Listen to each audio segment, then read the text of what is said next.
seen and has knowledge of. Joining me now to talk more about it, Leslie Kean. She is an investigative journalist and the author of UFOs, Generals, Pilots, and Government Officials Go on the Record.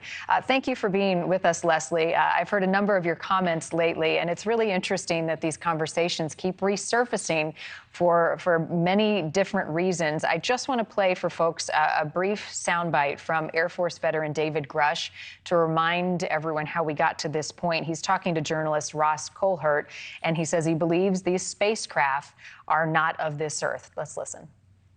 Why do you know it's exotic? Based on the very specific properties that I was briefed on, isotopic ratios that would have to be engineered for it to be at those levels, but also just extremely strange, heavy atomic metal, high up in the periodic table arrangements that we don't understand, what the emergent properties are, but there's just a very strange mix of elements. Leslie, the whistleblower got a lot of attention, but skeptics will say that this was information he was briefed on and didn't see for himself. How would you characterize the impact of what he has shared so far leading to next week's hearing? Oh, I think his impact has been huge, Marni. I mean, the Congress has heard hours of testimony from him, as has the Inspector General of the intelligence community. And we also know that other whistleblowers have come forward and spoken to Congress as well. So he's not the only one, but his coming forward is really what has led to the hearing that's taking place next week. So I think it's had a huge impact.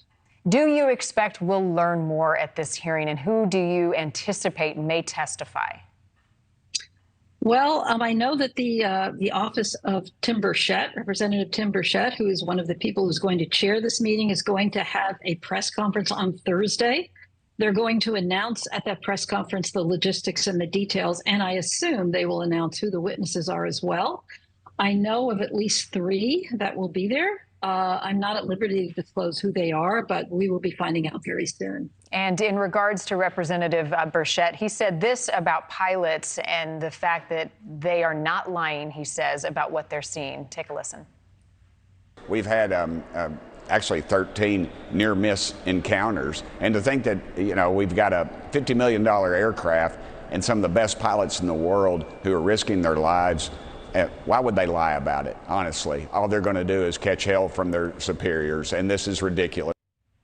Leslie, you've spoken with pilots. Do they have any incentive to lie about what they've seen?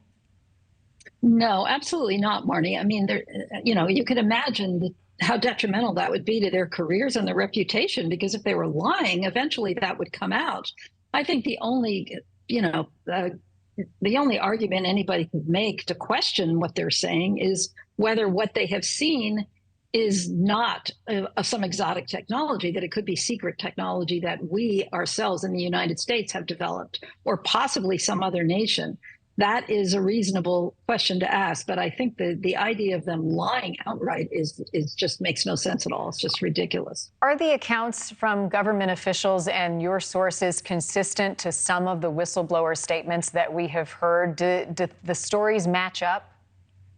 Absolutely, they do, Marni. And I think that's what's so important, too, about David Grush, is for people to realize that he is not the only whistleblower referring to these exotic crashed objects that are of non-human origin. I have spoken to witnesses over the years, to people with clearances who have told me off the record the same things. And we know for a fact that others have also told Congress that. And these are people with firsthand knowledge, which David Grush didn't have. So, yes, there is a lot of confirmation from very highly respected and highly credentialed people in the intelligence community and elsewhere who have vouched for what he has said and have vouched for him as a credible and honest person. Is this a turning point? We've seen these conversations happen at very high levels before, and a lot of information is still kept very secret. Do you expect that we'll learn any more at this point? And has the Pentagon taken this seriously in the past? Well, I think we will learn more, Marni, because we just are moving in that direction. And there are definitely members of Congress who want us to learn more.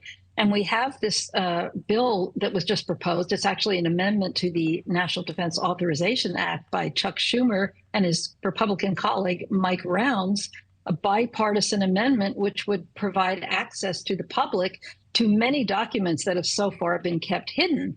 So they're making an effort to bring forward a lot of documentation about UAP to the public arena. That's just one effort that's happening. So yes, I do think we are going to learn more. And we shall see next Wednesday. This hearing will take place. Leslie Kean, thank you for your time.